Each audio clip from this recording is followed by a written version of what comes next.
if we want this industry and we want this technology to impact billions of people around the world to really reach its potential, we've got to figure out how to make it usable and accessible and safe for just normal people. And that's an educational thing. So that's kind of the next kind of phase of work that I'm thinking on for the chamber. That's dope.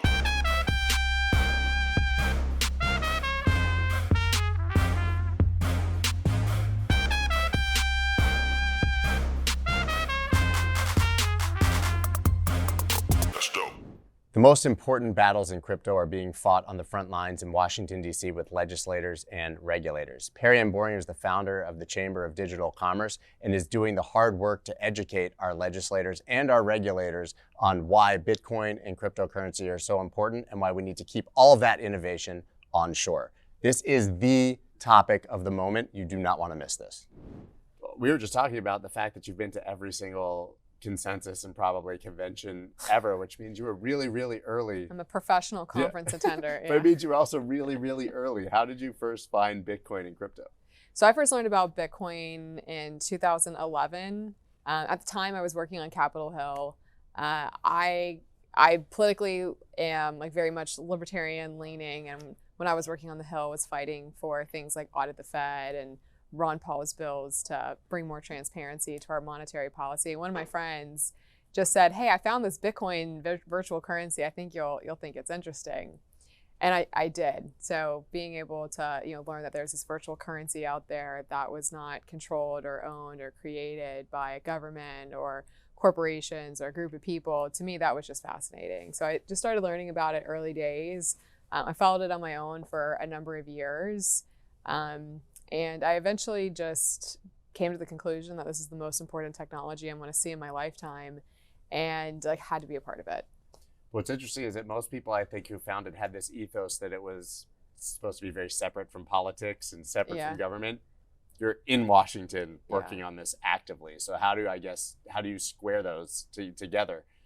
Yeah, so I think I look at this really from a realist perspective. At the end of the day, the government does exist, and they control a lot of things. And if if you don't follow them, it's you can cause a lot of problems for yourself and in your company. So my perspective is we're going to get a better outcome if we're working with policymakers and just putting our heads in the sand and pretending like they don't exist. So I think it will have a better outcome from being a part of the process than not. So one of the things we say is either you're at the dinner table or you're on the menu in DC. So I would rather be at the dinner table than not. I think we could agree with that. I would have to imagine that for the first few years you were working on this, you were probably banging your head against a wall, right? It seems like we always, every time we have the, first they ignore you, then they laugh at you, then they fight you, then they win. We say that almost on every show, seemingly, but it feels like they were laughing at us for a really long time. Well, actually, first they were just ignoring us. Right, of course. But it feels like the last few years they've been laughing, but all of a sudden there's been this major shift to where it's a serious part of the conversation. Yeah, absolutely. Well, from a policy perspective, where I see where we are today, I think we can say that most policymakers have accepted that digital assets are here to stay. This is not going away. This is not a fad. And now where we are in the regulatory process is building the regulatory frameworks for businesses to be able to build and invest in this ecosystem. So there's a very large body of work underway in Washington and other power centers of the world defining what those regulatory frameworks are going to look like. And how did the Chamber of Digital Commerce come to exist? So I'm the founder. We launched in 2014. 2013 was really the year that the idea for the chamber came together. I was covering the space very closely, and there were two really big things that happened in that year with Mt. Gox and Silk Road. Both of those created a very large regulatory response. And I was following this and watching this very closely as someone working and living in DC in the public policy space. You had 3 hearings on Capitol Hill that year about the dangers of Bitcoin. The SEC issued a warning about how dangerous this technology is. FinCEN issued guidance putting forward the AML, the anti-money laundering requirements for companies in this space. And all of this is happening, and there's no one from the Bitcoin space. Back then, it was really just Bitcoin. You didn't have this entire ecosystem like we do today. There was really no one there in DC communicating with our government officials and our public servants about what was happening, what happened in Silk Road, what happened with Mt. Gox. What was all over the news was that Bitcoin had died. Of course, that's not what happened. But there were no experts there to translate that and to educate our policymakers on what was going on. So the idea was very simple. It's just we need to have professional resources in our nation's capital to help guide the policymaking community and everything they're going to have to do and make decisions on regarding digital assets. So we launched in 2014. And I wasn't really sure what was going to happen because back then this was a very, a lot of people in the space in those early days were very anti-government.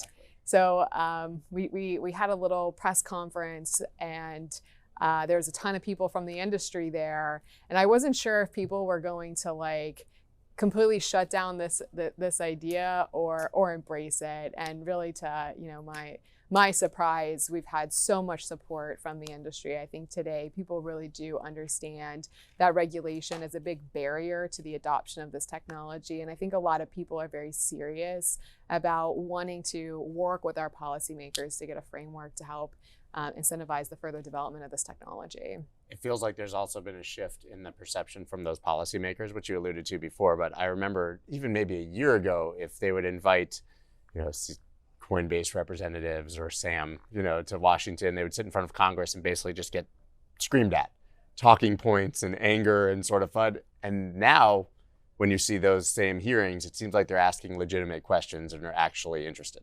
Yeah, so I thought one of the hearings that was, to me, fun to watch from my perspective is in Senate banking earlier this year. You had Senator Elizabeth Warren, who came with some very prepared, like a scripted conversation, and she was interviewing a representative from Chain Analysis. And I think very publicly she had displayed that she did not understand how analytics work. She came with the perspective that there's a lot of risk around illicit finance to digital assets. And this was right when the whole Russia situation was going down, and there was a lot of talk of, is crypto being used by Russians to evade our sanctions? And of course, the data and what law enforcement has told us is no, but she was under the assumption that there was. And so she had this back and forth with Chain Analysis, and he's like, no, this is what the data shows, like that we're not seeing that at all. And she could hardly believe it. And I think that was a moment where I think a lot of policymakers who were skeptical because of whatever they read in the media or maybe what some lobbyists told them, that, well, you really need to understand this at a more technical level before you start making policy, because there's a lot of myths about the risk of this technology that we've been working really hard to dispel, and that the illicit finance risk is a big one. It's a huge one. And now this is a very real issue. It's happening in real time. So has the mandate of the chamber evolved or changed at all? I mean, is it now less about just information and education and more about, real action? Yeah, so we're turning 8 years old next month, and certainly our work has evolved and matured as the industry has grown over the past several years. And in the early days, a lot of our work was very just educational based. We weren't really lobbying for any specific policies. It wasn't really the time for that. We're certainly past just the education phase. There are many policymakers throughout Congress and within the regulatory agencies that have a very deep understanding, and we're actually building regulatory frameworks today. So that's how a lot of the work has evolved. But for me as the CEO of the company, what I'm focused on is how do we unlock mass adoption of this technology? What is the path to take digital assets and integrate them in the global financial system? So how do we go from a $1 billion or a $1 trillion market cap, roughly where we are today, to a 10 to 100 trillion market cap? What are those big things that need to happen? And I think it's two-sided. One is the public policy. We need clear regulatory frameworks for digital assets. That process is well on its way. And I think the second one is education and really thinking about the consumer. If we want this industry and we want this technology to impact billions of people around the world to really reach its potential, we've got to figure out how to make it usable and accessible and safe for just normal people. And that's an educational thing. So that's kind of the next kind of phase of work that I'm thinking on for the chamber. Yeah, when you said education, I was thinking, and also UX UI, right? It's just too complicated. It's very Your techy. grandma's not opening a MetaMask wallet and writing her keys down. Not my grandma, I don't know. Nobody's I don't think, but you really addressed it. You said it is about the education, but it also just has to be at a point where maybe you don't require a complex education to use it, right? We use our phones, we use the internet, we don't think about how it works. Hopefully we get to that point with this asset class as well. Yeah. Yeah, I mean, I've gotten a lot of questions around the whole Terra debacle. Of course. And, you know, to me, it was really difficult to read and learn about all of these just retail investors who had put everything they had into what was a very risky project, and they lost everything. And then they were, you know, their lives were pretty much ruined because of that. You know, at the end of the day, I think that's an investor education issue. 100%, because they thought it was safe. They thought it was safe. That's the problem. It's yeah. one thing to gamble and lose your money, and that's your responsibility. But when you somehow have the perception that it's totally cool, this thing's stable, I'm going to just make 20% indefinitely. Yeah, and you know, an issue that comes up over and over and over again for us with policymakers is consumer protections. Policymakers generally do not believe there's appropriate level of consumer protections in the digital asset space. And something that's very unique about the digital asset industry to other markets is this huge retail base of investors. So I do think our industry does have a responsibility to think about that. And that could be something that's self-policing, you know, a self-regulatory type approach to, you know, make sure consumers understand what's considered safe and secure versus innovation with a different level of risk. Do you think that Luna set us back at all with regulators, or do you think that they understand the difference between that asset and potentially a backed or collateralized stablecoin? Well, I don't know if there's any policymakers today that could really explain to you exactly how Terra Luna functioned and could put forward any type of regulatory framework that would have prevented that. At the end of the day, algorithmic stablecoins operate very, very different than fully collateralized backed stablecoins. The mass majority, if not, you know, basically all of the policy conversations around regulatory oversight for stablecoins is focused on fully collateralized stablecoins. So I think it raised more of the priority of moving that type of, you know, regulatory recommendations forward. But as of today, there's not really any efforts to truly regulate algorithmic stablecoins. I mean, I would have rather not seen Janet Yellen on TV talking about Luna in real time the day that it happened. Amazing. I mean, I saw that and I was like, this doesn't feel great. Yeah. Well, the other one was, funny story. So President Trump was the first president to tweet about Bitcoin. And of course, he didn't say positive things at all. But the way that, you know, trying to have a little bit of like humor in the work that we do, you have to have some comedic relief at some point, was, well, at least, you know, he knows we exist. So we printed them out, we put them in gold frames, and we hung them in the office, and we call them the crown jewels of the office. But that really is a good point, because we were easily dismissed before, and simply having, sure, politicians, but then it also trickles down to celebrities and your average person, and all the way down to your barber and your Uber driver. Now, I think there's a general mainstream awareness that this exists and it's real that did not exist maybe even a year ago. Yeah, I agree. And I think that is probably the biggest testament to how far we've come along. But still, I think there's a fear that improper legislation or regulation could stifle this dramatically, especially in the United States. Are you optimistic that we will? I'm very optimistic. I'm incredibly optimistic. I mean, at the end of the day, there are going to be winners and losers in the regulatory process. So there is a process that has already started to build a comprehensive regulatory framework for digital assets. You have the Lummis and Gillibrand legislation that was just introduced earlier this week. That was the most substantial legislative proposal ever put forward for this space. And it has bipartisan support.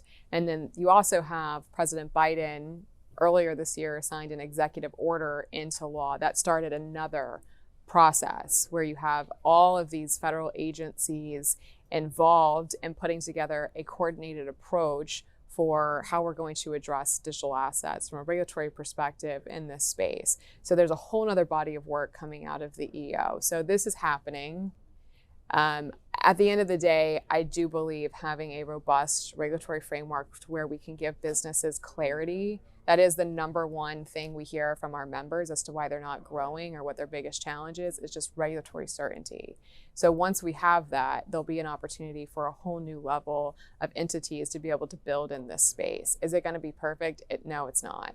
There will be winners and losers in those conversations. But again, we want to see the mass adoption of this technology.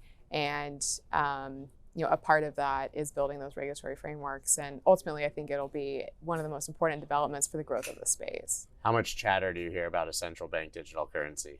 It's like every day. It's something a lot of people are very, very interested in.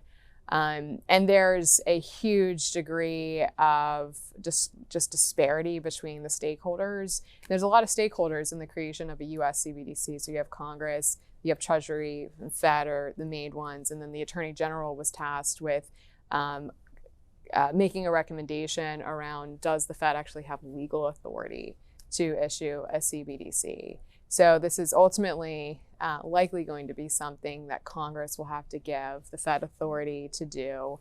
The Fed kind of is already underway of researching and starting to build around in this space. But this is going to have wide implications, and there's a lot of people who are very invested in that process. It won't happen fast then. No, it's definitely not going to happen fast, if at all. Yeah, I would bet my money on if at all. Honestly, I think it's pretty unlikely. But well, the Fed has this payment system called Fed Now, and the big joke in D.C. is we call it Fed Yesterday because it's been so long to just roll it out. So if that's any indication of kind of the next big tech product, I don't see this moving fast. And the Fed chair.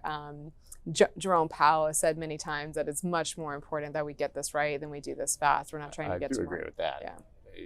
You only get one shot at something like that, I would imagine. I think there's a sentiment in general, not specific to crypto, obviously among the American people, of disillusionment with the political process. And I think a lot of people feel like they've either opted out or they're just underrepresented. But are there things that your average person can do who's a crypto enthusiast, who's passionate about this, to actually affect any sort of change? So I think something that everybody can help in is education. At the end of the day, that is our biggest challenge, especially when we're discussing very complex things in this space. Is you can't really discuss the policy for a particular piece of the industry if you don't understand how the technology works. So anyone who's either an enthusiast in this space or who's building a business in this space, we encourage you to make relationships with your elected representatives, your local, state, and federal representatives. Go tell them what you're doing. Make sure they're aware of the jobs you're creating, what you're building, and give them an opportunity to learn and understand about this technology. So they're just that much more prepared when they have to vote on something or when they have to address regulatory issues related to this space. Do you think that we're becoming a large enough part of the population to be like a legitimate force to be reckoned with, that now politicians have to say 10% of my constituents, 20% of my constituents care so much that I'm at risk of losing my job if I don't address this? Yeah, we're getting there. We're certainly getting there. In the executive order, it stated statistics that as many as 16% of U.S. households own some form of cryptocurrency today. So the White House recognizes that, and ultimately the government is a reflection of its people. And so when you have a large amount of people invested in this space and a part of the crypto community, you're going to see that reflected in our elected representatives as well. Love it. Well, thank you so much for your time and for all the work that you're doing. And I think now is pretty much the moment probably for everything that you've been building for 8 years. So I think the world is watching. Thanks so much, Scott. Thank you. Thank you so much for listening to this episode. If you haven't already left a rating or a review on Apple Podcasts or Spotify, please do that now. Spotify just added ratings, so please go ahead and click that 5-star. I'll see you guys next time.